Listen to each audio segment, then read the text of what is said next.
Արդեն իսկ անցած խորհրդարանական ընտրությունների մասին նախապես շատ խոսվեց շարժկային քաղաքացիների, քաղաքական ուժերի եւ միջազգային տարբեր կազմակերպությունների կողմից։ Վերջիններս հիշեցրեցին, որ այս խորհրդարանական ընտրությունները քննություն են Հայաստանի համար։ Մեր իշխանություններն էլ իհարկե դեմոկրատ երևալու ջանքեր չխնայեցին։ Նախ արդեն որերորդ անգամ փոփոխվեց Հայաստանի Հանրապետության ընտրական օրենսգիրքը, հետո հավաստիացումներ, որ ընտրությունները լինելու են ամենաազատը նորանկախ Հայաստանի պատմության մեջ։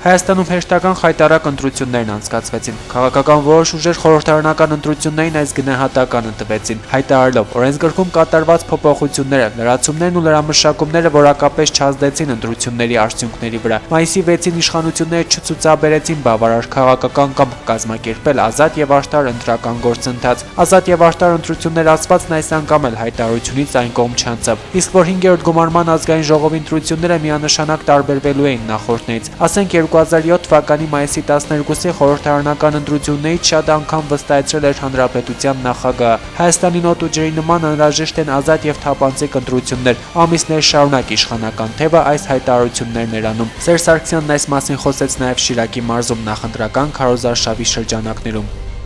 Մենք պարտավոր ենք սիրելի արտիքցիներ մայիսի 6-ին անցկացնել լավագույն ընտրությունները մեր պատմության մեջ։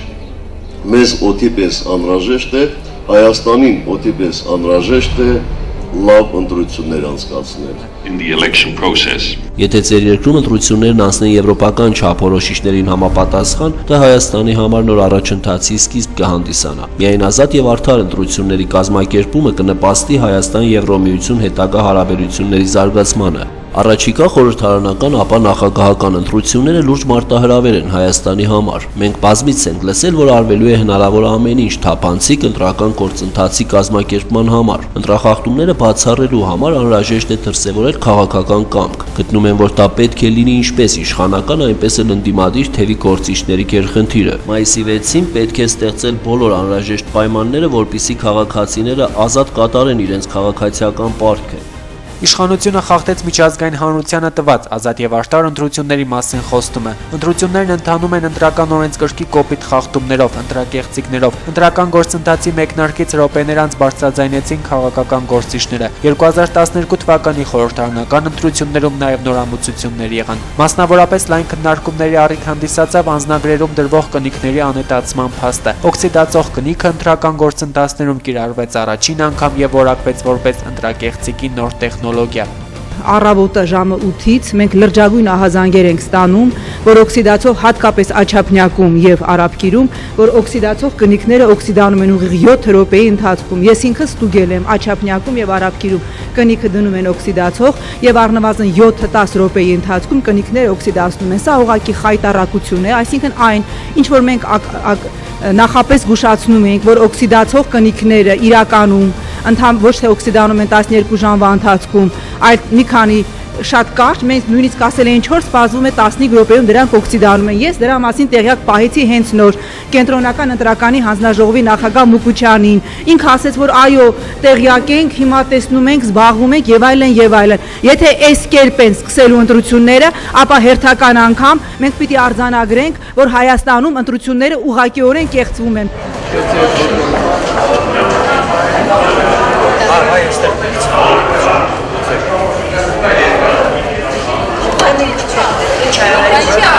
Ասած ես ցավը տոնեմ այդ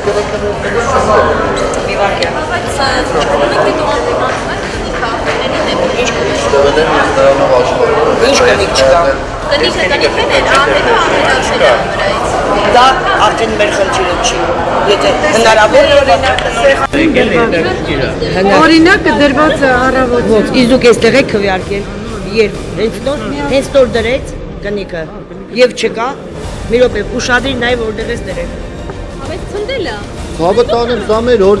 հորտնից չենք վերել։ Հորտնից չեք վերել, բայց քիթիրա գուցե պետք է լսի ես։ Դրանով դուք զբաղվեք, ես ընդհանուր իմ աշխատանքն եմ կատարում։ Անցած ընտրությունների համեմատ թերևս ամենաառաջին նորությունը սա էր՝ օքսիդացող կնիկներով անցած ընտրություններում կիրառվող լցոնումների ծեծկրտուկների փոխարինումը, իսկ առանձին բնակավայրերում կարելի ասել ոչ թե փոխարինում, այլ զուգակցում ստացվեց։ Մասնավորապես Գյումրիում ընտրությունների մեկնարկից ժամեր անց սկսեցին խոսել ոչ միայն օքսիդացող կնիկներից, այլ որ տեսախցիկ ու օպերատոր են առևանգում։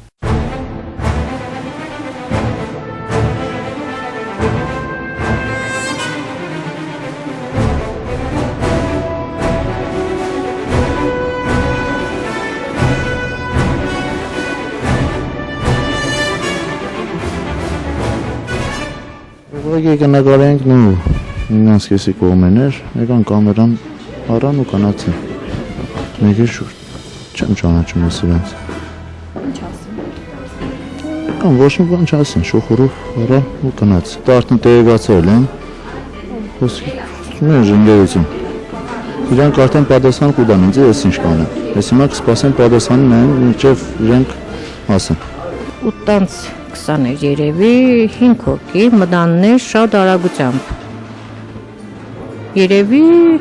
կես րոպե չքաշեց արագությամբ կամերան վերցրեցին ու դուրս գնացին։ Մենք չհասցրեցինք, որովհետև մենք գիտենք կնդրող էր շատ արագ ներս մտան, շատ արագ վերցրեցին դուրս եկան։ Ամուտանցի 30-ին անդրոներից մեկը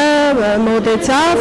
վերցրեց կամերան, կենտրոն հեռուստաընկերության նկարահանողից վերցրեց կամերան դուրս գնաց, հետո դուրս կանչեցին նկարահանողին։ Պատճառաբանություն չեմ կարող ասել։ Հարցը կամերային իմ սեյֆում դրված է, սպասում ենք, որ տեղեկա վերադարձնենք։ Իհարկե, այս ամենով մայիսվեցյան զարգացումները չավարտվեցին։ Շուտով ընտրողներին գունավոր կրիչներ բաժանելու վերաբերյալ հայտարարություններ տարածվեցին։ Արձանագրվեցին նաև լրատվամիջոցների ներկայացուցիչների վստահված անձանց նկատմամբ բռնություններ կիրառելու, ինչպես նաև ընտրատեղամասերում քարոզչություն իրականացնելու դեպքեր։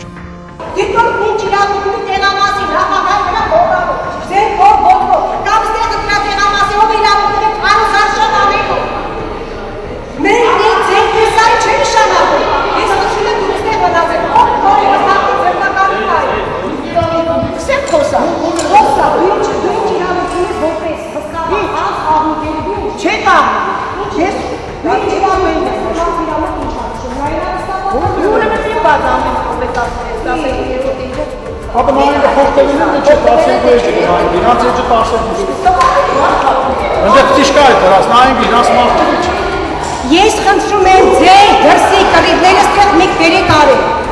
Մի քրան է վստահված անձը բոլոր իրավունքներն ունի։ Առանց ձայնի։ Մենակ աղոտ ես պատրաստում, դու ես հրավիրում եմ դարավա մարմինի։ 33 հոդվածը կարդա ու ինձ ասա։ Կարդա ու ինձ ասա։ Սա յուրօրինակ քննություն է լինելու եւ ոստիկանության եւ իմ համար։ Եվ ես չեմ պատրաստվում քննությունների ժամանակ ցուլիկի կարգավիճակում գտնվել։ Իրավապահ մարմինները գիտեք ինչ են ասում են դուք բռնեք, բերեք մենք իրանց կպատժենք։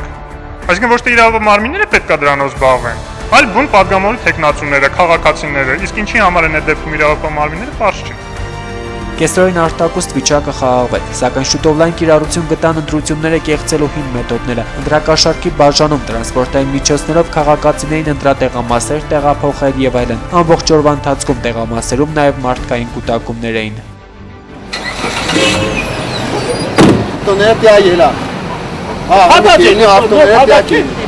Կուտակներ են ճշտում, տներից մարդ են հավաքում, չգիտեմ ինչ են անում։ Խնդրեմ, նկարեք։ Նախագահային տեղյակ պահել։ Տեղյակ պահել եմ։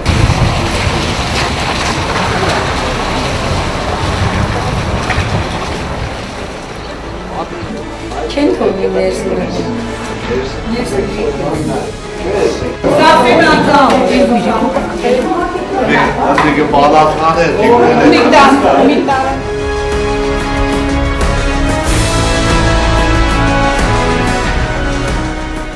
Հանրապետության նախագահի նկարը եւս կա օրենսգրքի, որպես ընտրության օրը իրավունք չունեն ոչ քարոզարշավի, ոչ ռեկլամների, իսկ քանի որ նախագահն նաեւ հանդիսանում է հանրապետական կուսակցության ղեկավար, իրավունք չկար որ նկարը լիներ։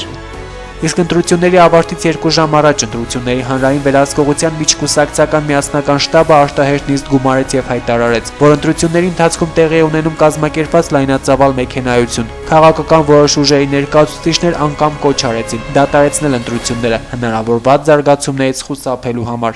Սկսել են օրինակ վտարել վստահված անձանց։ Մի բան, որ հռչակել էին որպես ամենակարևոր առաջընթացներից մեկը։ Եվ ընտրությունների օրը ընտրական օրենսգրքի կոպտագույն խախտում այն է մրցակից քաղաքական ուժերի դեմ կողմնորոշված եւ հստակ հակակարողություն։ Կասկածի տակ դրվեց նաև ընտրությանը մասնակցած քաղաքացիների թիվը։ Վկայակոչվեցին 2008 թվականի նախագահական ընտրությունների արդյունքները, իսկ նախագահական ընտրություններին հիշեցնենք մասնակցել էր 1,600,000 քաղաքացի։ Այդ թվերը կրկնվեցին նաև այս ընտրություններին։ Այն դեպքում, երբ Հայաստանի բնակչությունն առնվազն 200,000-ով նվազել է։ Ընտրությունների ընթացքը վկայեց, որ Հայաստանում ամեն հաջորդ ընտրություն լինում է ավելի վատ, քան նախորդը, կարծիք հայտնեցին քաղաքական ուժերի ներկայացուցիչները։ Հայաստանում յուրաքանչյուր հաջորդ ընտրություն ավելի վատ է լինում, քան նախորդ ընտրությունը։ Ընտրությունների մասնակիցների պաշտոնապես հրապարակված խիստ անարժանահավատ թիվը միայն խորացնում է կասկածները ընտրությունների օրինական ընթացքի վերաբերյալ։ Բնական է, որ ԲՀԿ-ն այսօր իշխող կուսակցության հիմնական մրցակիցներից մեկն է եւ իշխող կուսակցությունը ամեն ինչ փորձելու է անել, որ այդ մրցակցությունում բոլոր հնարավոր միջոցներով հաղթի։ Եվ այն ինչ որ տեսնում ենք այսօր, փաստորեն դրա արդացոլումն է եւ դրա վկայությունը։ Խորհրդարանական ընտրությունների արդյունքների հիմնական տվյալների հրապարակումից հետո ընտրական գործընթացին գնահատական տվեցին նաև մեր երկրում դիվանագիտական կառույցների ներկայացուցիչներն ու միջազգային դիտորդները։ Հիշեցնենք, խորհրդարանական ընտրություններին հետևելու նպատակով Հայաստանային ժամանել շուրջ 500 միջազգային դիտորդ, ուշագրավ էր միջազգային կազմակերպությունների արձագանքը։ Անկախ այն հանգամանքից, որ արձանագրվեցին բազմաթիվ միջադեպեր եւ խախտումներ, դիտորդների գնահատականներն ու ընդհանուր եզրակացությունը գրեթե չտարբերվեց նախորդներից։ Մեր դիտորդական առաքելությունը արձանագրում է, որ Հայաստանի Հանրապետությունում ձեռնարկվել են անհրաժեշտ բոլոր միջոցները ընտրությունների պատշաճ կազմակերպման եւ օրենքի շրջանակներում անցկացնելու համար։ Մենք իհարկե արձանագրել ենք որոշ բացթողումներ, խնդիրներ, սակայն դրանք էական ազդեցություն չեն թողել ընտրությունների ընթացքի վրա։ Օրինակ ճնշումներ եղել են ընտրողների վրա սահմանափակ թվով, կուտակումներ ևս եղել են ընտրատեղամասերում, սակայն այդ մարդիկ միևնույն է մնացել են եւ քվեարկել։ Միջազգային դիտորդներն իհարկե արձանագրել էին թե անձնագրերից թանակների անետացման դեպքերը, թե մանկավարժների, ուսումնական հաստատությունների, պետական կառույցների անհարկի ներգրավվածությունը նախընտրական քարոզարշավին ու ընտրակաշառքի բաժանման պրոցեսին, այնուամենայնիվ, այս անգամ էլ ըստ միջազգային կառույցների ներկայացուցիչների այդ դեպքերն էական ազդեցություն չեն ունեցել ընտրությունների վերջնական արդյունքների վրա։ Իսկ ինչով էր պայմանավորված վերջիններիս տված նման գնահատականը։ Թերևս սա քննարկման մեկ այլ թեմա է, բայց հարկ է նշել նաև, որ մոտավորապես նույն դիրքորոշումը, որտեղ գրեցին ընտրություններին մասնակցած քաղաքական ուժերը։ Ընտրություններից մեկ օր անց ընտրախախտումների, անհետացող դրոշմակնիկների մասին բարձրաձայնող քաղաքական ուժերը որոշեցին լռել։ Առայժմ որևէ բնույթի հայտարարություն անել չենք ցանկանում, նշեցին կուսակցությունների ներկայացուցիչները։ Երկու օր անց Հայաստանի դիմադիր կուսակցությունները խոսեցին, հայտարարություններ արեցին Հույդան եւ Ժառանգությունը։ Այնուհետև Հայաստանի ժողովրդին ուղերձ ցեղեց ԲՀԿ առաջնորդ Գագիկ Ծառուկյանը։ Հանրահավաքում ելույթ ունեցավ ՀԱԿ առաջնորդ Լևոն Տեր-Պետրոսյանը։ Հայ ազգային կոնգրեսը ընտրությունների արդյունքները կբողոքարկի Հայաստանի Հանրապետության սահմանադրական դատարանում, սակայն թե ինչպիսին կլինի սահմանադրական դատարանի որոշումը թերևս դժվար չէ կանխատեսել։